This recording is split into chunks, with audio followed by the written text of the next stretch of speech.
Hello friends, कैसे हैं आप लोग। Welcome back to my channel plus मेरा लर्निंग पॉइंट। आज मैं यहाँ पर आपको यूपी टेट का जो एग्जाम 28 नवंबर 2021 को हुआ था, जो कि कैंसिल हो गया और बच्चों को इतना ज्यादा दुख हुआ, इस बात का दुख हमें भी है क्योंकि हमने तैयारी कराई और बच्चों ने तैयारी की, बट उसका नतीजा क्या निकला, 0। तो फ्रेंड्स, उस पेपर में जो मैथ्स का पार्ट था, आज हम उनके क्वेश्चंस यहाँ पे सॉल्व करेंगे।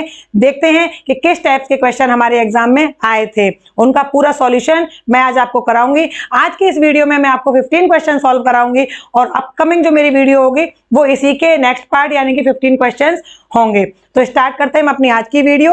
उससे पहले मैं आपसे कहना चाहूंगी, अगर आपको मेरा चैनल पसंद आए और मेरी वीडियोस अच्छी लगे तो उनको लाइक एंड शेयर कर दिया करिए और मेरे चैनल को सब्सक्राइब कर लीजिए। तो स्टार्ट करते हैं हम अपनी आज की वीडियो। तो फ्रेंड्स, बगैर देरी के हम अपना क्वेश्चन पेपर स्टार्ट करते हैं। देखते हैं अपना फर्स्ट क्वेश्चन।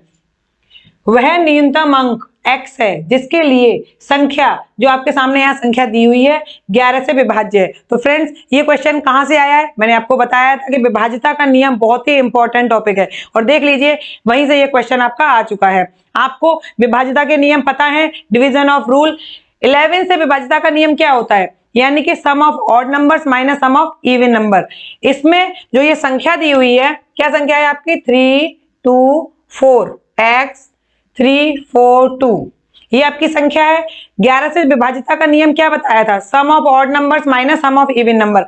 अगर दोनों का अंतर 11 की संख्या से विभाज्यता में आता है, यानी कि 11 से वो कट जाए या फिर 0 आए, तो वो आपकी संख्या 11 से डिविजिबल होती है। तो चेक कर लेते हैं, सम ऑफ इसके ऑड नंबर देख लेते हैं। 3 2 5 5 4 9 9 3 12 माइनस, अब इवन नंबर कौन से हैं आपके, 4x, यानी कि 4 हो गई, एक संख्या हमें मालूम नहीं है। उसके बाद कौन सी संख्या है, 2, यानी कि 4 और 2 6। अब 6 में ऐसे ही संख्या क्या जोड़ें जो ये 12 से माइनस हो जाए, क्योंकि क्वेश्चन में कह रहा है ये संख्या 11 से विभाज्य है। इट मीन्स 12 संख्या है तो यहाँ पर भी 12 होनी चाहिए। तो 12 में से क्या माइनस करें, तो 6 में अगर आप 6 प्लस कर देंगे तो 12 आ जाएगा, और जब यहाँ पर 12 है माइनस 12 कर देंगे तो आपकी वैल्यू क्या आएगी, 0, और 0 आ जाती है तो वो संख्या आपकी 11 से डिविजिबल होती है। अब आप देखिए ऑप्शन नंबर ए, यहाँ पे 6 दिया हुआ है, आपका ऑप्शन नंबर ए सही हो जाता है। इस तरीके से आपने x की वैल्यू फाइंड की। सिंपल क्वेश्चन था, कोई ज्यादा टफ नहीं था। अब देखते हैं अपना सेकंड क्वेश्चन।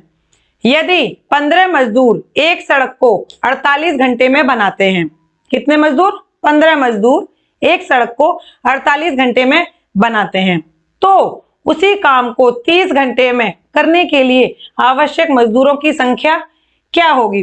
तो फ्रेंड्स, इसके लिए जो मैंने नियम बताया था कि M1 D1 equal to M2 D2, यहां पर आप H1 और H2 भी लगा सकते हैं।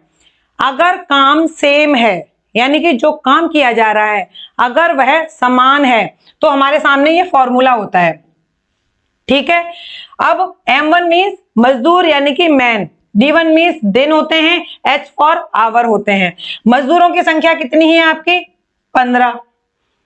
अब इसमें दिन वगैरह कुछ दिए नहीं है, सिर्फ घंटे दिए हैं, तो हम क्या करेंगे, 15 मजदूर कितने घंटे में, 48 घंटे में कर रहे हैं।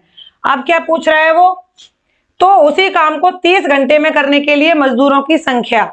यहां पर आपके सामने घंटे दिए हैं 30, मजदूर आपको मालूम नहीं है, सिंपल से फाइंड कर लीजिए। देख लिए 15 से ये 2 बार कट जाएगा, 2 से ये 24 बार कट जाएगा, आपके मजदूर एक ही लाइन में आ चुके हैं। संख्या क्या हो गई, 24। इस तरीके से सेकंड क्वेश्चन हमने सॉल्व कर लिया और देखा कि आंसर क्या आया, 24। आप क्वेश्चन का लेवल देखिए, बहुत ज्यादा टफ नहीं आया था। इसी बात का दुख है कि एग्जाम पेपर इतना सरल आने के बावजूद बच्चे घर पर निराश होकर गए। अगर इस पेपर को बच्चे करते तो बहुत ही ज्यादा अच्छे अंक पा लेते। देख लेते हैं अपना थर्ड क्वेश्चन। यदि किसी संख्या का 30% उस संख्या के 3/4 से 63 कम है, तो वह संख्या क्या है। आसानी से इसको सॉल्व करके देख लेते हैं। क्या कह रहा है, यदि किसी संख्या का 30%, संख्या मान ली हमने x, संख्या क्या मान ली x, संख्या का 30% मैंने बताया था काकी के इस तरीके से कोई भी वर्ड आता है तो इसका मीन्स होता है मल्टीप्लाई।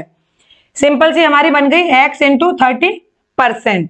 अब आगे देखिए, किसी संख्या का 30% उस संख्या के 3/4 से, उस संख्या के, यानी कि संख्या क्या है हमारे x, उसके 3/4 यानी कि 3/4 से 63 कम है, यानी कि ये संख्या कम है, तो माइनस किस में से करेंगे, इसमें से करेंगे। ये तो आपको पता ही होगा। अब इस इक्वेशन को आप सॉल्व कर लीजिए। 0 से यहाँ 0 कट जाएगा, 3x/10 equal to 3x/4 minus 63। बहुत ही आसानी से इसको सॉल्व कर लेंगे। 3x/10 minus 3x/4 equal to 63। LCM ले लेंगे, कितना आएगा 20, यानी कि 3 दूनी 6x, 10 दूनी 20, 3 दूनी 6 माइनस 4 पंजे 20, 5 तिया 15 इक्वल टू 63। 15 में से 6 गए, 9x बटे 20 बराबर 3। आपका यहाँ भी माइनस है और यहाँ भी माइनस है, माइनस से माइनस आपका कैंसिल हो जाएगा। आप इसको डायरेक्ट काट सकते हैं। 9×7 63, x की वैल्यू 7 दूनी 14, 140। आपका आंसर आ चुका है। ऑप्शन देख लेते हैं, 82 140। It means option number B 140 यही आपका आंसर है। हम अपना फोर्थ क्वेश्चन देखते हैं। 10 रुपए दर्जन की दर से केले खरीद का 12 रुपए के 10 केले की दर से बेचने पर लाभ प्रतिशत होगा। आप इसको समझ रहे हैं, 10 रुपए में कितने केले खरीद रहा है, 1 दर्जन, यानी कि 12 केले 10 रुपए में क्या किया उसने, ये है उसका सीपी, जितना उसने खरीदा। 12 केले खरीदे 10 रुपए में, तो 1 केले की कीमत हो गई 10/12। ये क्या हो गया आपका सीपी, यानी कि क्रय मूल्य। अब 12 रुपए के 10 केले की दर से उसने बेचे, कितने बेचे, 12 रुपए में 10 केले। अब यहाँ पे देखिए 10 केले 12 रुपए में, तो 1 केला 12/10, ये क्या हो गया आपका सेलिंग प्राइस, इतना उसने बेचा। आपके सामने क्रय मूल्य है, विक्रय मूल्य है, तो अब आप क्या करेंगे, पूछा क्या है, लाभ प्रतिशत क्या होगा। सिंपल, आप इसका पहले लाभ निकाल लीजिए, यानी कि 12/10 माइनस 10/12, एलसीएम 120 आ जाएगा। ठीक है, 12 144 माइनस 100, आंसर आया आपका 44/120। अब आप यहां पर देख रहे हैं हमारा डिफरेंस क्या आया, 44। अब आप इस चीज को क्वेश्चन में देखिए, 42 36 44 48। जब हम किसी कंपटीशन एग्जाम में बैठते हैं तो वहां पर हम पूरा प्रोसीजर नहीं अपनाते हैं, क्या करते हैं, शॉर्ट ट्रिक्स। जब हमें किसी भी क्वेश्चन को सॉल्व करते समय छोटी सी भी हिंट मिले, उसी को हमें ऑप्शन समझ के, और उससे हमें ऑप्शन में जो देखिए आपके सामने ऑप्शन में आंसर क्या लिखा हुआ है, वहीं से आपको आंसर मिल जाता है। आप सबसे पहले डिफरेंस देखिए कि डिफरेंस कितना आ रहा है, 144 में से 100 गए 44, यानी कि आप उसमें 44% का प्रॉफिट पा रहे हैं, तो आपका ऑप्शन नंबर सी करेक्ट हो जाएगा।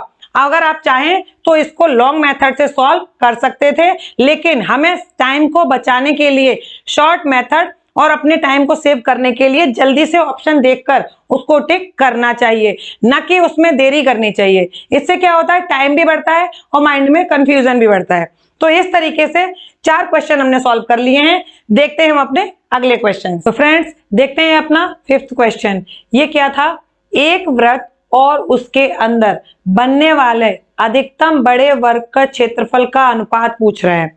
यानी कि क्वेश्चन में क्या कह रहा है, देखिए ध्यान से, एक वृत्त है, ठीक है, उस वृत्त के अंदर बनने वाले अधिकतम बड़े वर्ग, यानी कि इस वृत्त में सबसे अधिकतम बड़ा वर्ग कौन सा बन सकता है। तो देखिए फ्रेंड्स, वर्ग में सबसे बड़ा क्या होता है, विकर्ण, और ये एक वृत्त की व्यास है।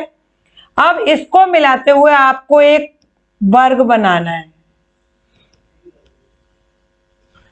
ठीक है, ये वर्ग आपका वृत्त में बनने वाला सबसे बड़ा वर्ग होगा। ठीक है। अब इसमें पूछ रहा है कि वर्ग का क्षेत्रफल का अनुपात, एक वृत्त और उसके अंदर बनने वाले अधिकतम। अब वर्ग और वृत्त इन दोनों में अनुपात पूछ रहा है। वृत्त की त्रिज्या के समानुपाती होगा, देख लेते हैं। वृत्त पर निर्भर नहीं होगा, वर्ग की भुजा के समानुपाती होगा, वर्ग के विकर्ण के बराबर होगा। ये है सामने 4 ऑप्शन। अब क्या करना है, सबसे पहले तो आप ये देखिए, ये एक वृत्त है और इसमें एक ये वर्ग बना हुआ है जिसकी सभी भुजाएं क्या है, ए, ठीक है। और ये आपका वृत्त का केंद्र है, भुजा की ये आपकी देखिए आर है, रेडियस किसकी, वृत्त की, और दोनों रेडियसों को मिला के आपका वर्ग का क्या बना है, विकर्ण। अब आपके वृत्त का क्षेत्रफल का फॉर्मूला क्या होता है, दोनों के क्षेत्रफल, यानी कि वृत्त का क्षेत्रफल अनुपात वर्ग का क्षेत्रफल, ये अनुपात पूछ रहा है। तो देख लेते हैं, वृत्त का क्षेत्रफल क्या होता है आपका, पाई आर स्क्वायर, ठीक है। और वर्ग का क्षेत्रफल, विकर्ण से वर्ग का क्षेत्रफल क्या होता है, आपको बताया था मैंने, वर्ग का क्षेत्रफल जब विकर्ण से निकालते हैं तो आपका विकर्ण का स्क्वायर बटे 2, विकर्ण आपका क्या है यहाँ पे 2r, तो 2r का स्क्वायर करेंगे और बटे 2 कर देंगे, ये आपका हो जाएगा। अब यहां पर देख लेते हैं, पाई आर स्क्वायर अनुपात में 4r स्क्वायर अपॉन 2, यहां से ये 2 कट जाएगा, आर स्क्वायर से आर स्क्वायर कट जाएगा, पाई अनुपात 2। अब आप यहां पर एक चीज देखिए कि ये एक वृत्त है, अगले ऑप्शन इसके देख लेते हैं। वृत्त की त्रिज्या के समानुपाती होगा, बिल्कुल, क्योंकि हमारा वृत्त है वो त्रिज्या पर निर्भर करता है, व्यास हमारा त्रिज्या से बनता है, और जो वर्ग का विकर्ण है वो भी हमारा त्रिज्या से मिलकर बना हुआ है। तो ऑप्शन नंबर ए हमारा कहता है कि त्रिज्या के समानुपाती होगा, तो बिल्कुल होगा। वृत्त पर निर्भर नहीं होगा, क्यों नहीं होगा भाई, जब वृत्त के अंदर कोई वर्ग बना हुआ है और उसकी पूरी बेस जो है वो किससे है, त्रिज्या से है, तो वो वृत्त पर तो निर्भर बिल्कुल ही होगा। तो ये ऑप्शन हमारा गलत हो जाएगा। वर्ग की भुजा के समानुपाती होगा, वर्ग की भुजा से इसमें क्या कोई रिलेशन आपको दिख रहा है, वर्ग की भुजा यहाँ पर जीवा है और रिलेशन बन रहा है इसमें विकर्ण से, जो कि हमारी त्रिज्या है, वर्ग के विकर्ण के बराबर होगा। वर्ग के विकर्ण के बराबर तो हो ही नहीं सकता, हमने निकाल के देख लिया है। तो इससे हमारा यही निकल के आया कि जो हमारा वृत्त की त्रिज्या के समानुपाती होगा, तो ऑप्शन नंबर ए हमारा सही होगा। अब देखते हैं अपना सेकंड क्वेश्चन। यदि 102.7 को P अपॉन Q के रूप में व्यक्त किया जाए तो Q है। बहुत ही ज्यादा सिंपल क्वेश्चन है फ्रेंड, आपने चुटकियों में बगैर किसी पेन की सहायता से कर दिया होगा। देख लेते हैं क्या दिया है, 102.7, इसको P अपॉन Q के रूप में करेंगे तो पॉइंट हटा के नीचे 10 कर देंगे, P अपॉन Q के रूप में व्यक्त हो गया। अब Q पूछ रहा है, Q नीचे वाला होता है, ऑप्शन हमें सबसे पहले दिख गया, ऑप्शन नंबर ए, यही हमारा आंसर है। अब देखते हैं अपना अगला क्वेश्चन।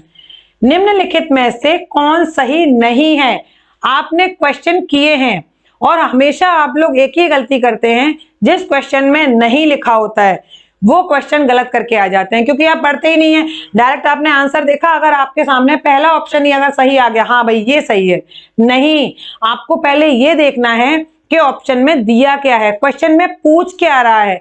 नहीं वाला क्वेश्चन जो पूछ रहा है उसको बड़े ध्यान से पढ़िए।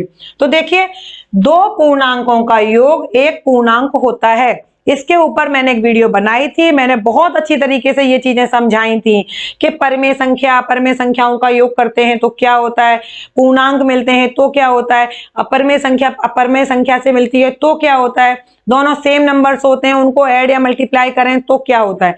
इसके ऊपर मैंने पूरी एक डिटेल में वीडियो बनाई थी, आप लोग अगर मेरी वीडियोस को देख रहे होंगे तो आपको इनसे बहुत हेल्प मिली होगी। आपने क्वेश्चन पेपर देखा होगा तो आपको ये पता चला होगा कि मैंने जितनी भी वीडियोस बनाई हैं उन सभी वीडियोस में इन क्वेश्चंस को सॉल्व करने के लिए जल्दी से जल्दी आपको हेल्प मिली होगी कि कैसे इन क्वेश्चंस को हमें सॉल्व करना है। ज्यादातर क्वेश्चन मेरे ख्याल से 30 में आउट ऑफ 28 क्वेश्चन ऐसे थे जो हम कम टाइम में बगैर किसी पेन की सहायता से सॉल्व कर पाए। 2-3 क्वेश्चन में ज्यादा से ज्यादा टाइम लगा होगा सॉल्व करने के लिए, बट पेपर बहुत ही ज्यादा अच्छा था। तो देखिए, दो पूर्णांकों का एक पूर्णांक होता है, बिल्कुल होता है। कोई भी पूर्णांक नंबर है, जब हम दो पूर्णांकों को जोड़ेंगे तो उसका आंसर भी एक पूर्णांक आएगा। फॉर एग्जाम्पल ले लीजिए, 2 को जोड़िए और उसके बाद 2 को जोड़िए, ये भी एक पूर्णांक है, ये भी एक पूर्णांक है, ठीक है। तो मान लीजिए हमने इनको जोड़ दिया तो आंसर क्या आया हमारा 4। अगर आप माइनस माइनस को जोड़ेंगे तो भी माइनस का आएगा। तो आप देख रहे हैं कि किन्हीं भी दो पूर्णांकों को जोड़ेंगे तो आंसर आपका पूर्णांक ही आएगा। दो परमेय संख्याओं का योग एक परमेय संख्या होती है, बिल्कुल होती है। आपने इन चीजों पे ध्यान दिया होगा कि जब भी कोई समान संख्याएं होती हैं, कंडीशन अलग एक छोड़ के, कौन सी वाली? अपरिमेय वाली। परमेय संख्या जब भी किसी परमेय संख्या से जुड़ेगी तो हमेशा एक परमेय संख्या ही आएगी। तो ये ऑप्शन भी हमारा सही है। दो अपरिमेय संख्याओं का योग एक अपरिमेय संख्या होती है। नहीं, ऐसा नहीं है। जब भी हम किन्हीं दो अपरिमेय संख्याओं को जोड़ेंगे तो ये कतई जरूरी नहीं है कि आपकी वो अपरिमेय संख्या आएगी, परमेय भी आ सकती है। तो हमें वो ऑप्शन मिल चुका है जो वो कह रहा है कि कौन सा सही नहीं है, ऑप्शन नंबर सी। अगला ऑप्शन भी देख लेते हैं। दो प्राकृतिक संख्याओं का योग एक प्राकृतिक संख्या होती है। डेफिनेटली किन्हीं भी दो प्राकृतिक संख्याओं को आप ऐड करेंगे तो एक प्राकृतिक संख्या ही आएगी। तो इस तरीके से इतने क्वेश्चन हमने सॉल्व कर लिए हैं। अब चलते हैं अपने नेक्स्ट क्वेश्चंस की ओर। तो फ्रेंड्स देखते हैं हम अपने अगले क्वेश्चंस। ये क्वेश्चन हमारा ब्याज टॉपिक से है। सिंपल इंटरेस्ट ₹600 साधारण ब्याज की दर से 4 वर्ष में 720 हो जाता है। यदि ब्याज की दर 2% बढ़ा दी जाए तो वह धन कितना होगा? आप इसको सही तरीके से समझिए। सबसे पहले इसमें जो डेटा हमें दे रखा है वो क्या दे रखा है? ₹600 यानी कि साधारण ब्याज की दर से 600 क्या है आपका?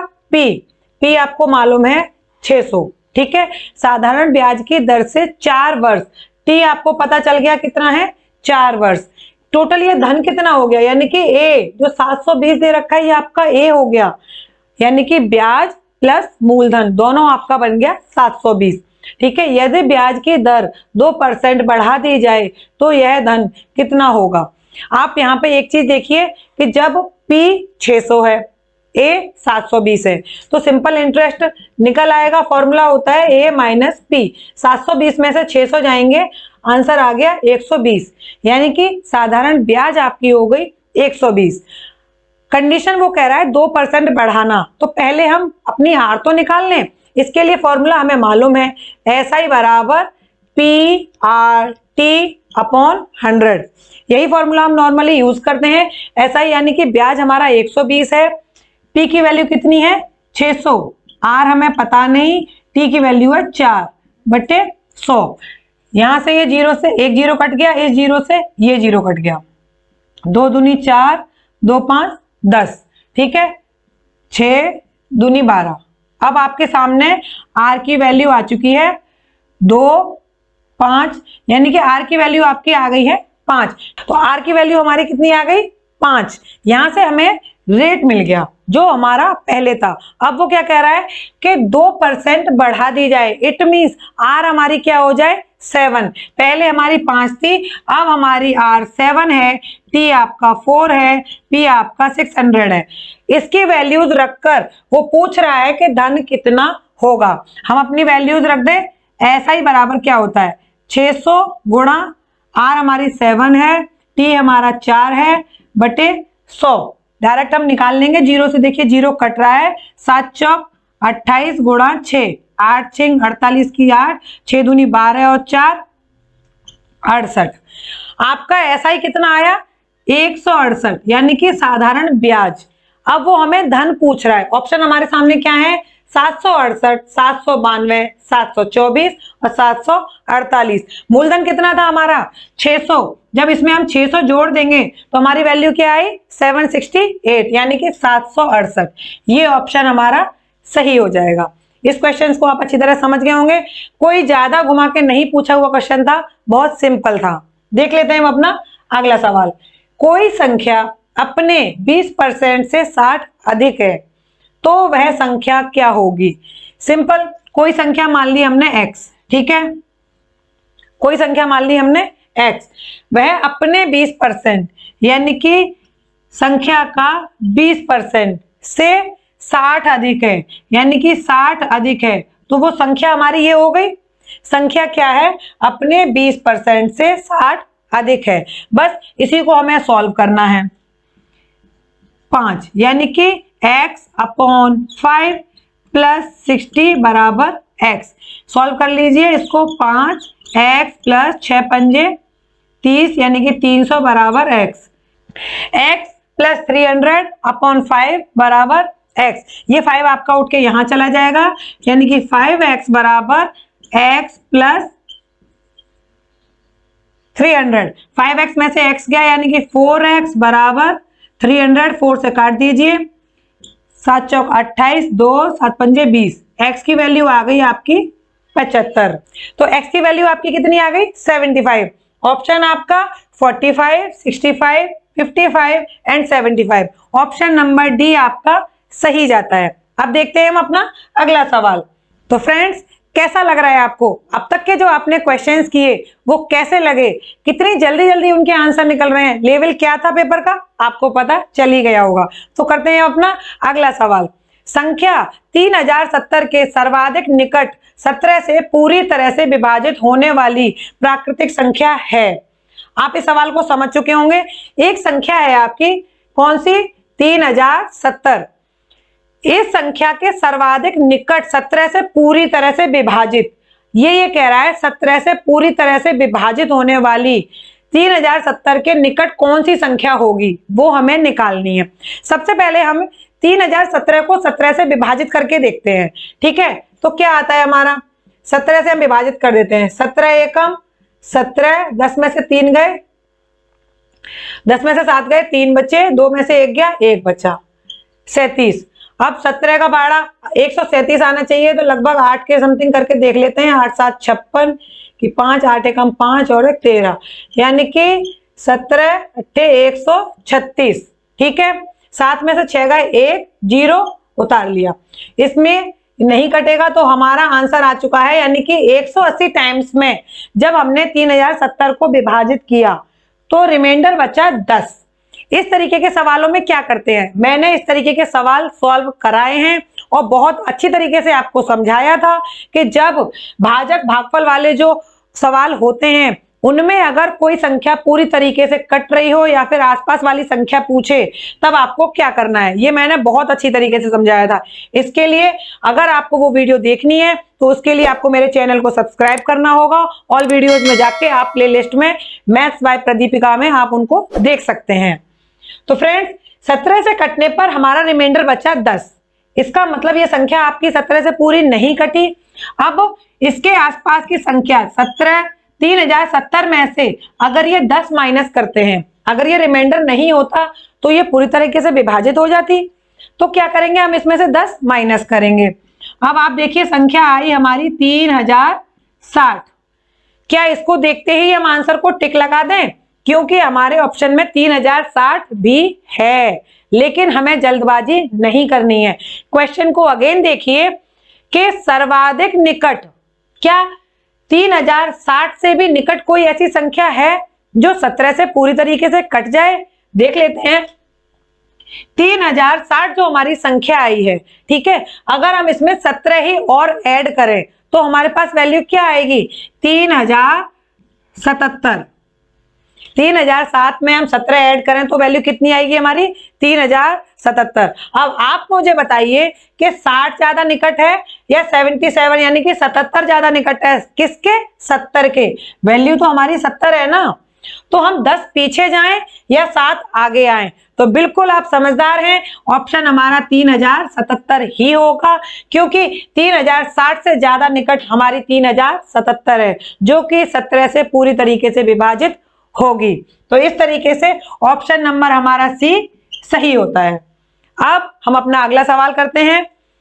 क्रय मूल्य और विक्रय मूल्य का अनुपात 5:4 है, तो हानि प्रतिशत क्या होगी? तो फ्रेंड्स, हानि क्रय मूल्य, इससे रिलेटेड क्वेश्चंस मैंने आपको बताए थे कि ये टॉपिक हमारा बहुत ज्यादा इंपॉर्टेंट है और इससे रिलेटेड क्वेश्चन बनता ही बनता है, बट इस लेवल का बनेगा ये नहीं सोचा था।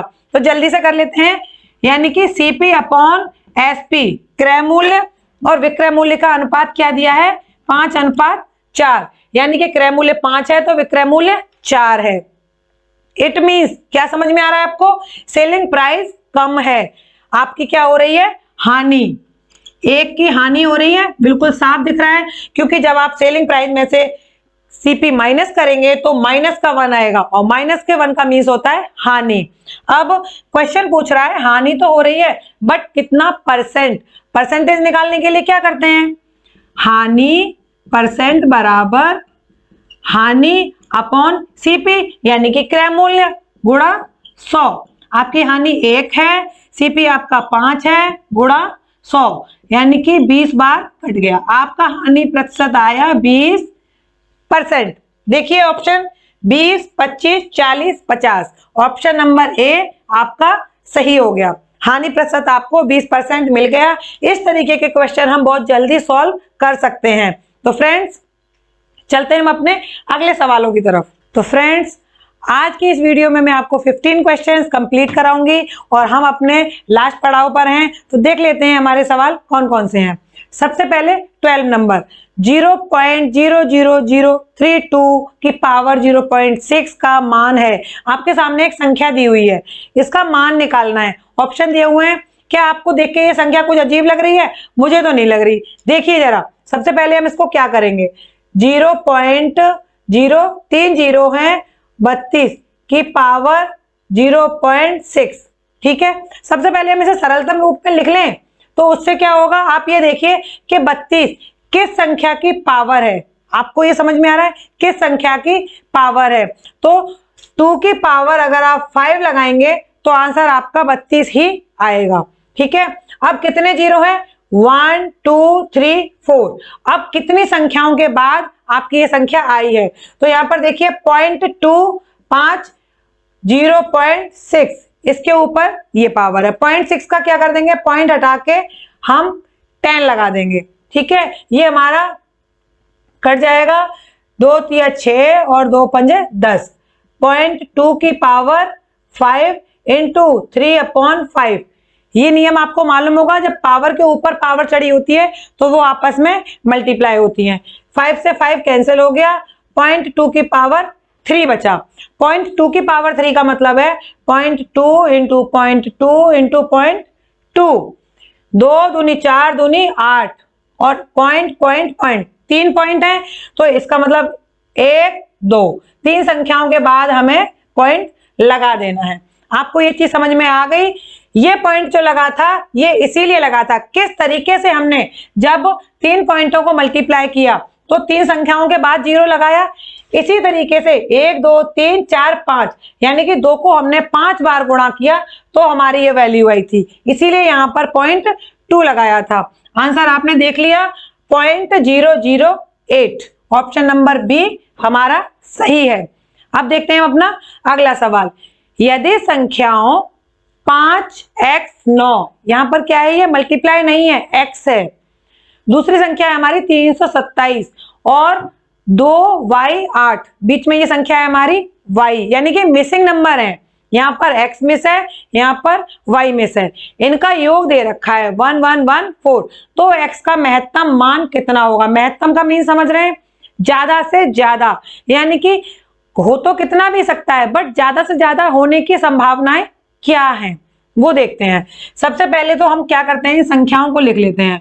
5x 9 एक संख्या हो गई, दूसरी संख्या 327 3 2 7, तीसरी संख्या हमारी 2y 8, इनको हमने जोड़ा तो वैल्यू क्या आई हमारी 1114, यानी कि यहां पर इकाई की जगह पे 4 1 1 1, ये हमारा आंसर है। अब क्वेश्चन में पूछ रहा है x और y के मानों में x का सबसे अधिकतम मान क्या हो सकता है, उसकी क्या संभावनाएं हैं। तो 7 और 9 16, 16 और 8 24, 24 की 4, कैरी आया हमारा यहाँ पर 2। अब देखिए x और y तो हमें मालूम नहीं है, तो क्या करना है, 2 और 2 4, हमारे पास संख्याएं क्या हैं 4। अब यहाँ पर 1 है तो संभवतः यहाँ 11 ही होगा, ठीक है, क्योंकि जब आप यहाँ पर एक कैरी लगाएंगे तो 3 और 2 5, 5 और 5 10 और 1 11, तो इससे ये तो क्लियर होता है कि ये एक 11 का है।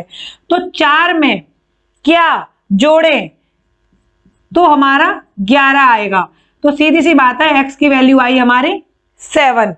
अब ये x और y दोनों की वैल्यू संभवतः हो सकती हैं, यानी कि दोनों का योग 7 होगा। इसमें से x की एक वैल्यू होगी, y की एक वैल्यू होगी। बट इसमें क्वेश्चन क्या कह रहा है कि तब x का मान महत्तम, केवल वो x का मान आपसे पूछ रहा है। अधिकतम x का मान क्या हो सकता है? एक बार हम ऑप्शंस पे नजर मार लेते हैं।